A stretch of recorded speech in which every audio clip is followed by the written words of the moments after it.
সামনেই দুর্গাপুজো, শ্রেষ্ঠ উৎসবে মাতবে আপামর বাঙালি। একেবারে শেষ মুহূর্তের প্রস্তুতি সর্বত্র।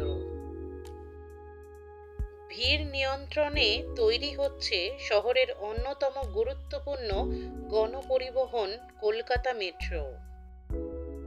এবার পুজোর দিনগুলিতে ভিড় গতবারকেও ছাপিয়ে যাবে, সেই আশঙ্কায় এখন থেকেই একাধিক পদক্ষেপ করতে শুরু করেছে মেট্রো, যার মধ্যে উল্লেখযোগ্য হল ট্যুরিস্ট স্মার্ট কার্ড। পুজোর দিনগুলিতে বিশেষ এই কার্ড ইস্যু করবে কলকাতা মেট্রো, যার মাধ্যমে যাত্রীরা যতবার খুশি মেট্রোয় যাত্রা করার সুযোগ পাবেন। বুধবার কলকাতা মেট্রোর তরফে বিজ্ঞপ্তি দিয়ে এমনটাই জানানো হয়েছে। বিজ্ঞপ্তি অনুযায়ী নয়া এই ট্যুরিস্ট স্মার্ট কার্ডের বৈধতা থাকবে 3 এবং 5 দিনের জন্য। দাম পড়বে 250 টাকা এবং 550 টাকা। মেট্রোর সমস্ত টিকিট কাউন্টার থেকে এই কার্ড কেনার সুযোগ থাকবে বলেও জানানো হয়েছে। গত বছর দুর্গাপুজোর দিনগুলিতে কলকাতা মেট্রোয় প্রত্যেক দিন গড়ে প্রায় 9 লক্ষ যাত্রী যাত্রা করেছিলেন।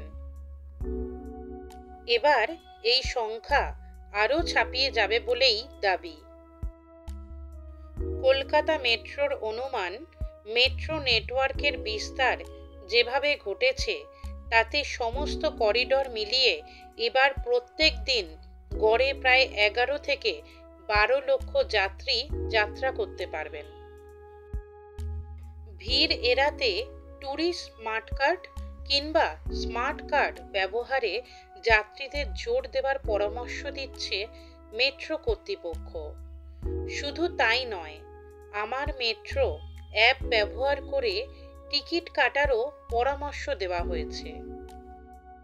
এক্ষেত্রে যাত্রীদের 5% ডিসকাউন্ট দেওয়া হবে বলেও বিজ্ঞপ্তিতে জানিয়েছে কলকাতা মেট্রো।